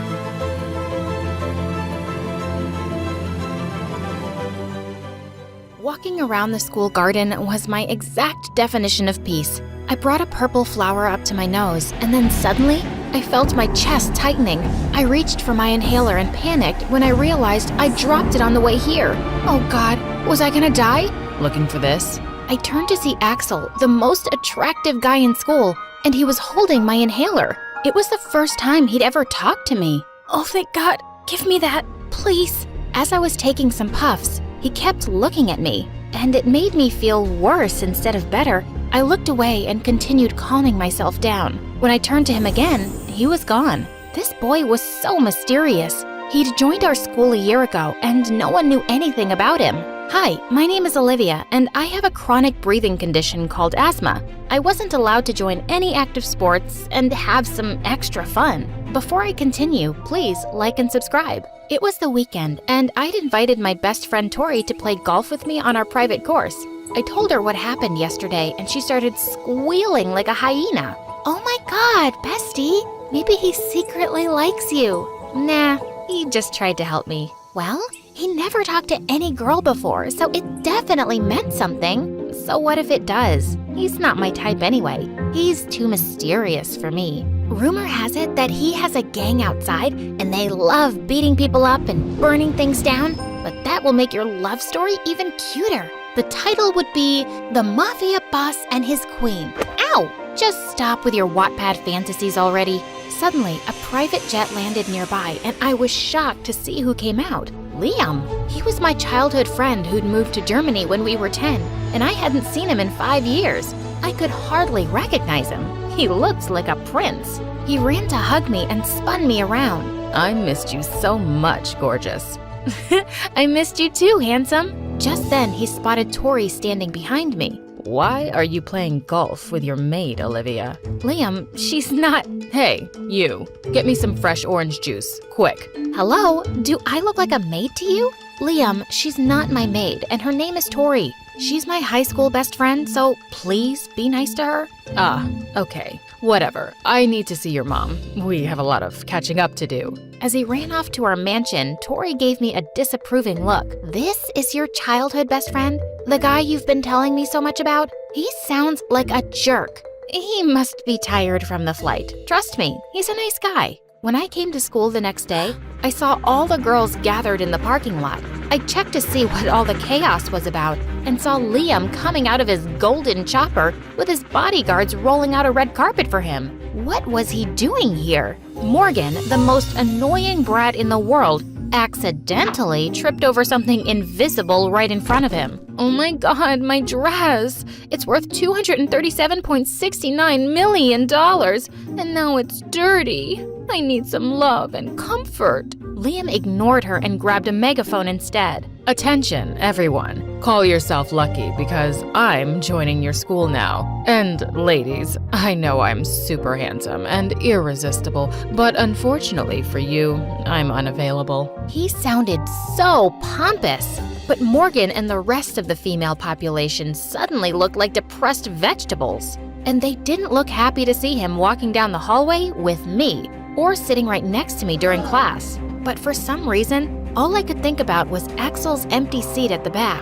Later that day, we had some important exam results being posted on the bulletin board, and I was shocked when I didn't see my name at the top spot. Holy mother of frogs! It was Axel this time. I don't understand. He either sleeps in class or doesn't even attend them, but he's always in the top 5. And now, he's freaking number 1? How is he beating me? Maybe he studies in dark alleys all night after beating someone up. As I turned around, I crashed straight into someone behind me. It was Axel. If you're curious, you only have to ask. Okay then, why don't you tell us? It's a secret. I'll have to come a bit closer. As he bent his head down to my ear, I suddenly felt my heart skip a beat. He brushed a strand of hair away and whispered, I'm just really, really smart. Smarter than you, for sure. I might be smarter than Einstein himself. Gosh, he was so arrogant. I was about to push him away when suddenly Liam did it for me. Who are you? And can you step away from Olivia? I could ask you the same thing, but I'm not interested actually.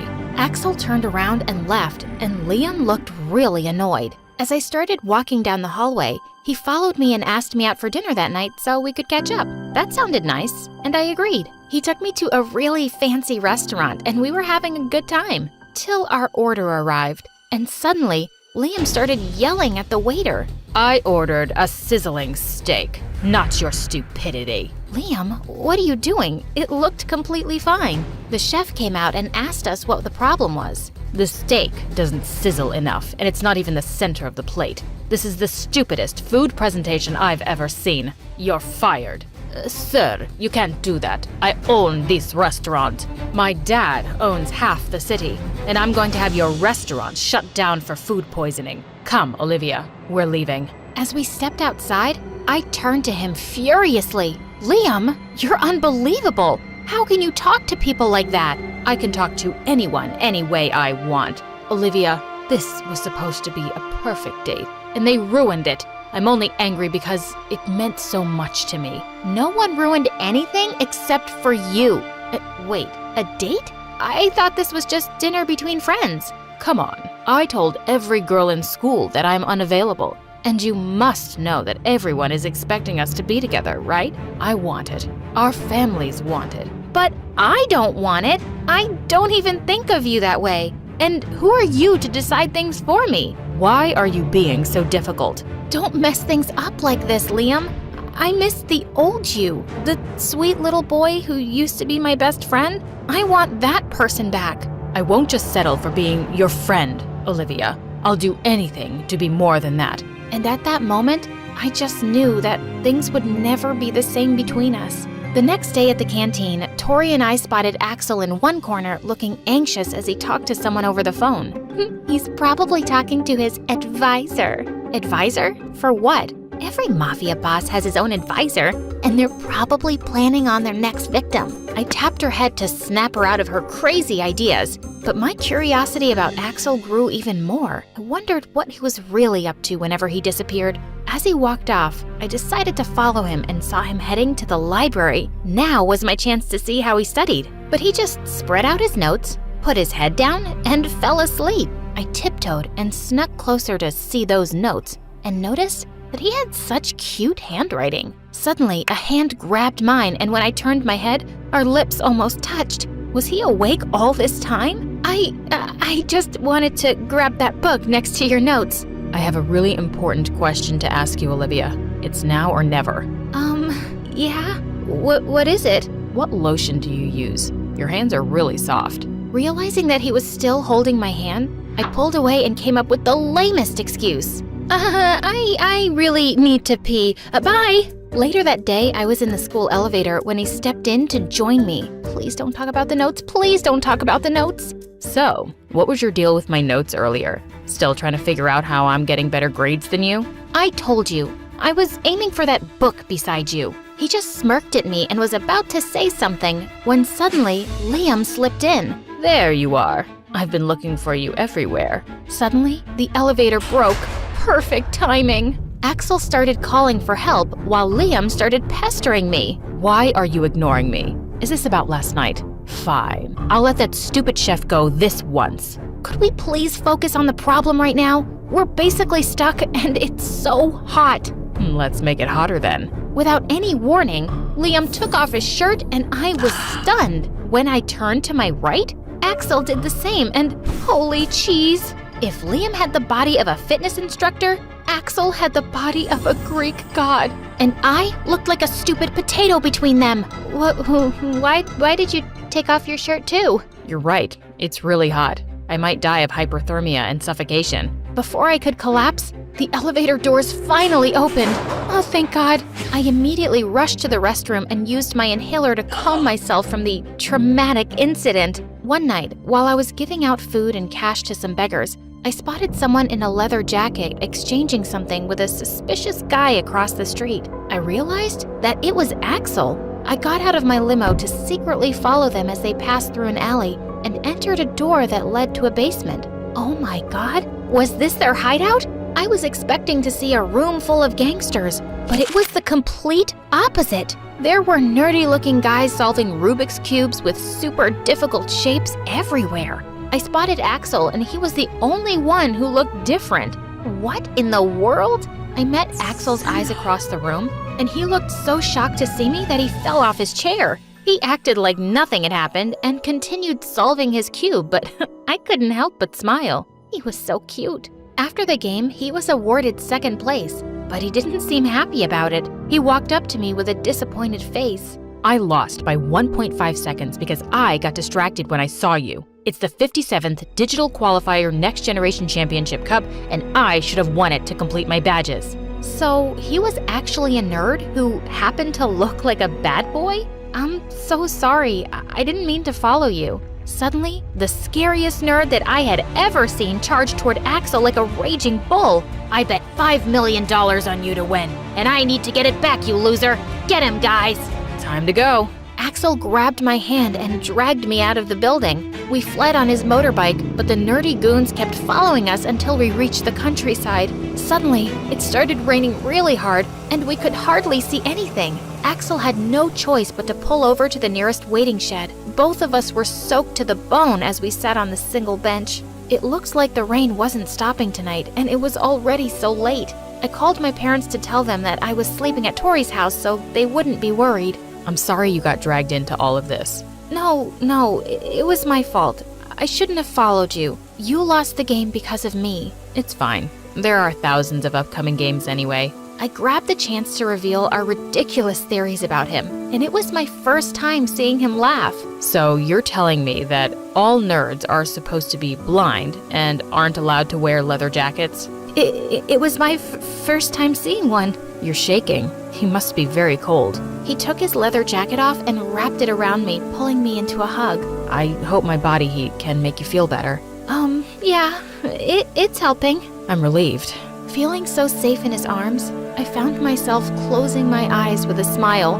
When I opened them again, I realized that I'd been asleep on Axel's shoulder for hours. It was morning already. I woke him up and we rushed to the nearest store to buy some decent clothes. We changed into new ones, and as we went to school together, everyone looked stunned. But Liam looked furious. He immediately pulled me aside. Are you out of your mind? Why did you come with that stupid gangster? Buzz off, Liam. It's none of your business. I can't believe you're choosing him over me. We basically grew up together. Axel suddenly came up to me and handed me my undershirt from last night. You forgot this in my bag. Everyone dramatically gasped, and I turned into the ripest tomato. I purposely started coughing to distract everyone, but it only made Liam and Axel race to get my inhaler from my bag. Back off, man. You back off, idiot. Suddenly, Morgan jumped in between them. Boys, stop fighting over that trash with stupid lungs. I'm right here. One of you can have me. I'll take either of you. Both the boys ignored her and continued glaring at each other. Okay, that's enough. I'm not a damsel in distress who needs constant saving. I'm totally fine. Tori couldn't stop teasing me about everything that happened. I'm loving the fact that two hotties are fighting over you, but I'm Team Axel, obviously. Liam is the villain in this story. Tori, I swear to God, my life is not a cheesy fan fiction. Seems like it anyway. She then walked away with a teasing smile. In the following days, Axel and I started hanging out, and it drove Liam even crazier. But I didn't care. I was really having fun with him. He even introduced me to his friends at their club. One time, I tried to touch his favorite cube, but he panicked. Be careful. You have to hold it gently. It's the 6th generation fully functional limited edition cube. God, he was such a hot nerd. Don't worry, I'll handle it with care. And then, I surprised him by solving it in less than a minute.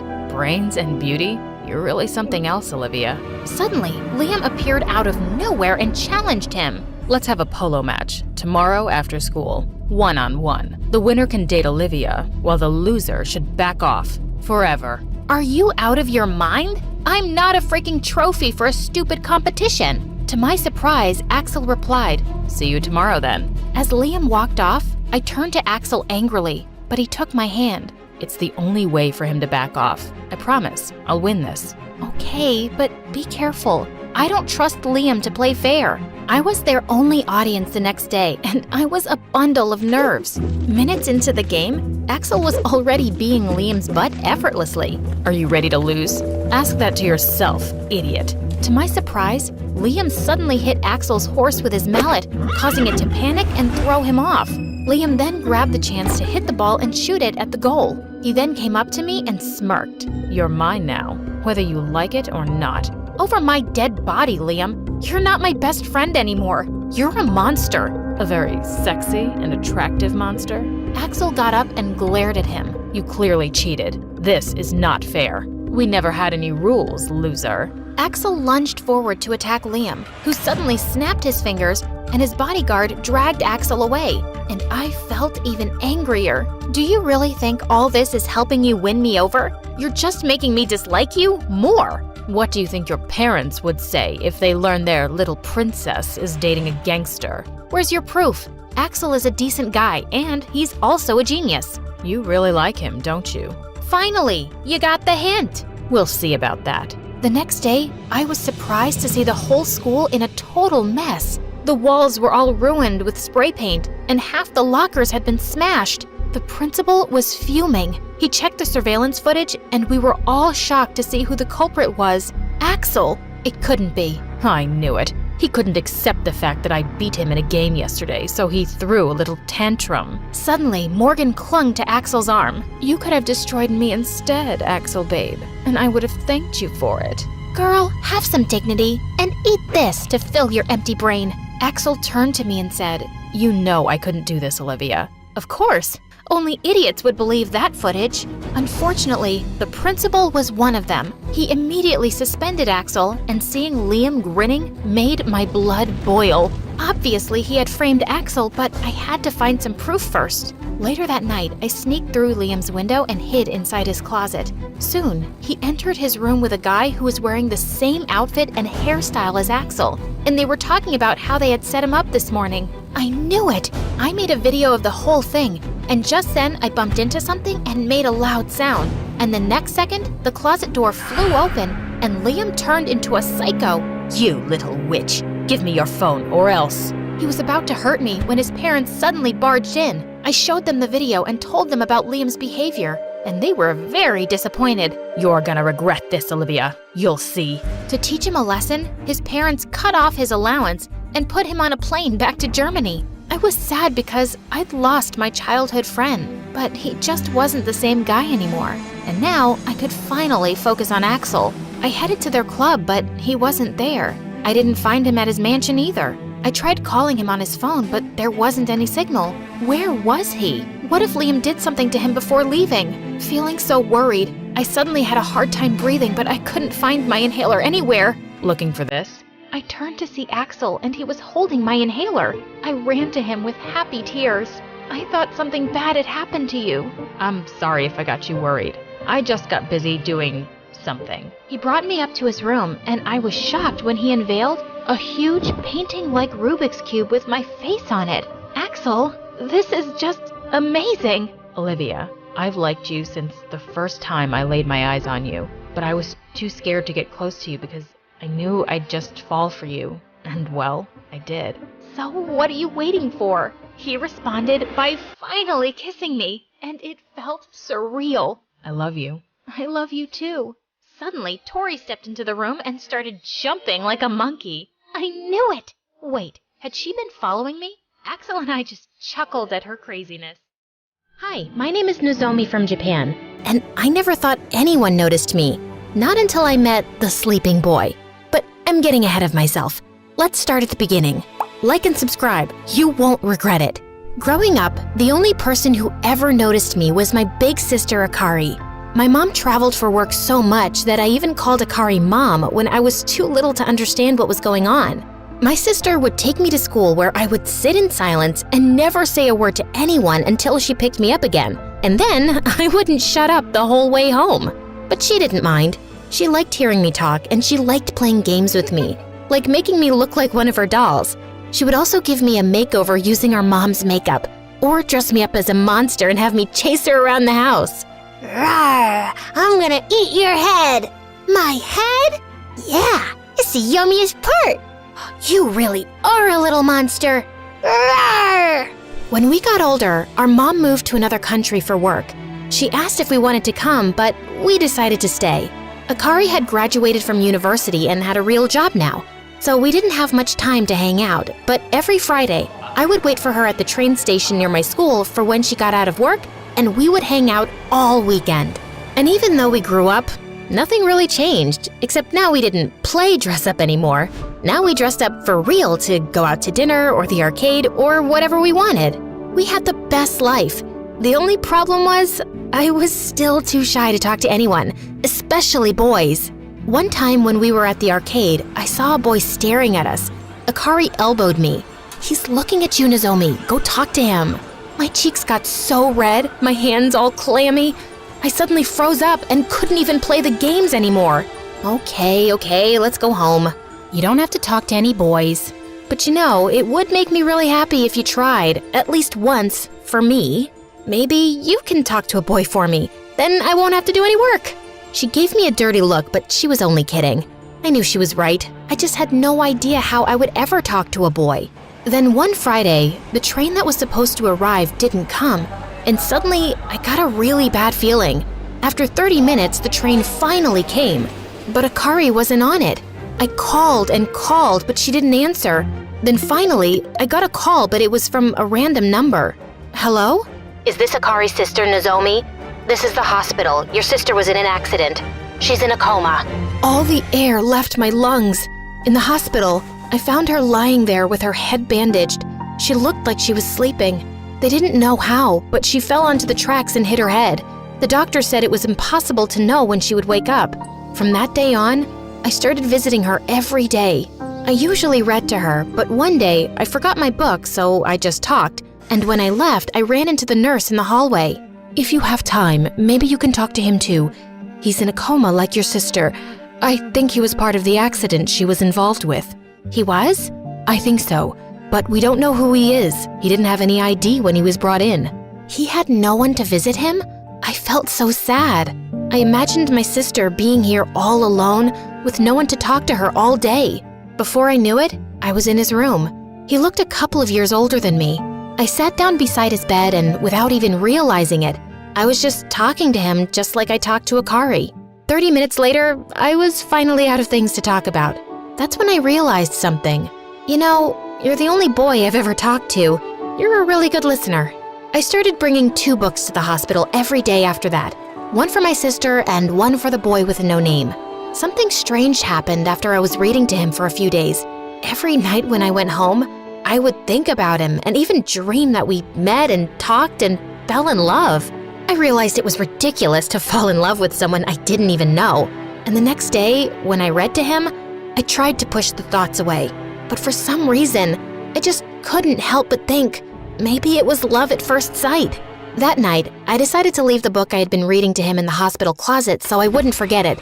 But when I opened it, I saw there was a leather sketchbook inside. I opened it and saw that it was drawings of people at the train station. Every page was a different person. I flipped until I found my sister. I couldn't believe it. I realized then that the nurse was right. They must have been in the same accident, and it gave me a great idea. Maybe if I could find out what happened, I could find out who he was. I went to the train station from his drawings. It was the same one Akari used to come and see me after work on Fridays. I saw a woman waiting for the train. "Excuse me, do you know about an accident that happened here a few weeks ago?" "Yes, I was here. A young woman fell from the platform as the train was coming and she hit her head. She would have died, but then the boy jumped down and picked her up. But as he pulled her away, the side of the train hit his back and he fell too." Whoa, the boy I had been reading to all this time had saved my sister's life. Maybe I wasn't so ridiculous for having feelings for him. Maybe it was destiny.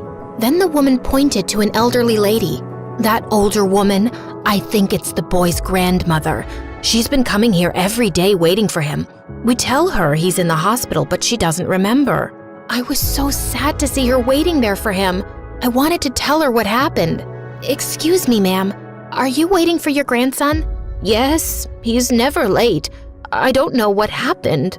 But I decided if she couldn't remember anything, maybe it wasn't a good idea to tell her something so terrible like he's in a coma and might never wake up. But I couldn't leave her there like that, waiting for him. She had a cane and looked very weak. "I'm sure he'll come home soon. Can I help you get home?" I walked with her as she told me stories about how kind and wonderful her grandson was. "His name is Kenji. He's always drawing. He takes care of me." With every word she spoke about him, I was falling more and more in love. But then I realized, oh no, without him, she had no one to take care of her. After I walked her home, I went to the market and bought a bunch of food and took it to her house where we both cooked while she told me more stories about him. I always tell him he needs to meet a girl and have a life of his own, but he says he doesn't have time for girls. He says it's because of his work, but I know it's because he takes care of me every day. But there is one girl he likes a lot. He always draws her. See?" She pointed to a stack of drawings. I looked through them all. They were all of Akari waiting at the train station. I couldn't believe it. He was in love with her. My heart broke into a million pieces. The love I felt for him, it was all for nothing. And what was worse, if they both woke up, they would probably end up together and I would have to watch. Still, I couldn't let his grandmother be alone with no one to take care of her. So every day, I would take the train and find her there waiting for him. And every day, we would cook while she told me stories about how wonderful he was. I had to smile, but I wanted to cry. And every night after visiting her, that's exactly what I did. I cried on the train ride home, on the walk, and in my bed. And every day, I would get up, go to the hospital, read to my sister, and then read to him. And then one day, I stopped reading and just talked. "You know, Kenji, you're still the only boy I've ever talked to. And to be honest, the only boy I've ever loved. When you wake up, everything will be different. I'll miss spending time with you, but I hope we can at least be friends." One night while I was sleeping, I got a phone call. "Hello?" "Fantastic news. Your sister woke up and she's doing really well." I ran to the hospital and found her sitting there eating pudding. She smiled big when she saw me. I hugged her so tight she begged me to let go. Before we left, I asked the nurse, "Can I come back to see him again?" "I'm sorry, but we don't allow anyone up here except family. I wasn't supposed to let you visit him at all, but I felt so bad." "Oh, I see. Can I say goodbye?" She nodded and went to Kenji's room. "When you wake up, I'll make sure you and my sister meet again. Oh, and don't worry. I'll take care of your grandmother until then. Goodbye, sleeping boy." I asked if Akari remembered anything, but she didn't. "I heard a boy saved your life when you fell." "Really? I would love to meet him one day." "I'm sure you will. Fate has a way of making things happen." After that, Akari was still too hurt to work, so she just lived with me. But I kept seeing Kenji's grandmother every day to make sure she ate and was doing okay. One day, I knocked on his grandmother's door, and when it opened, it wasn't her on the other side. It was Kenji. Hello, are you looking for my grandmother? Yes. She told me someone was taking care of her while I was sick, but she couldn't remember your name. Thank you. Then he gave me a big hug, and all the thoughts I was trying to push away about being in love with him came back. He invited me inside, and we all had dinner. And this time, he had done all the cooking, and it was delicious. While we sat and ate, I realized all the stories his grandmother had told about him were true. He was kind, sweet, funny. Then he asked me to wait while he put her to bed. After, he asked if we could talk outside. I said yes, but to my surprise, instead of going out the door, he went to a ladder that led up to the attic. Wait, why up there? This is where I go to draw when my grandmother goes to bed. And tonight, there will be fireworks. He went up and I followed him even though I hated heights. He led me to a window and stepped out. He sat on the roof, and I sat beside him looking over the faraway city. The lights twinkled like stars. So, how did you meet my grandmother? Oh no, I hadn't thought about this part. If I told him the truth, I would have to say that I read to him in the hospital. At the train station, she was always waiting for you. Which wasn't a lie exactly, but now that meant I couldn't even tell him thank you for saving my sister's life. Maybe if I ask him about the accident, it will all come out naturally.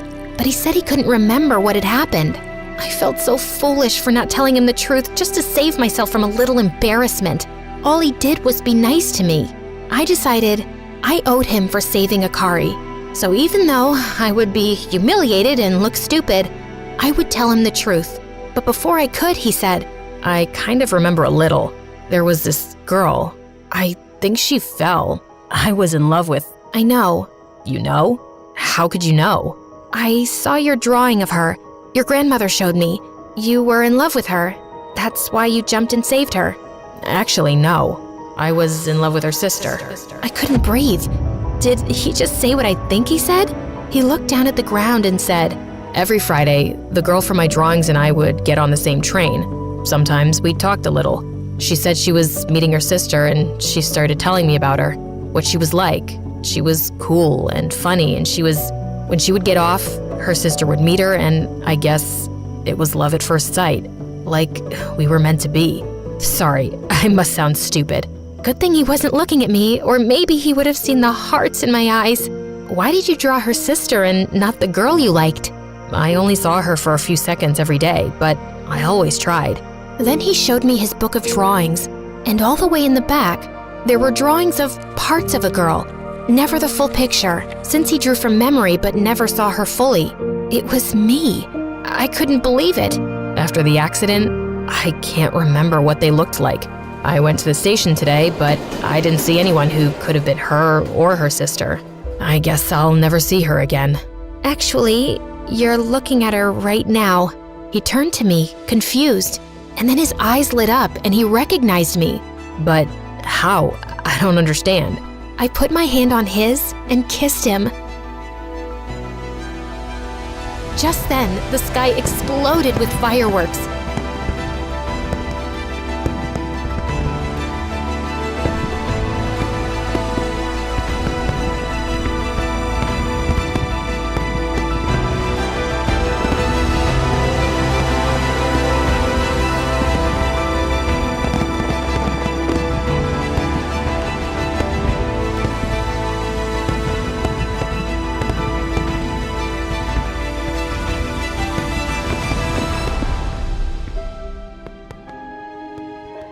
I pulled away and looked into his eyes. It's a little complicated. Let's just say I took care of you.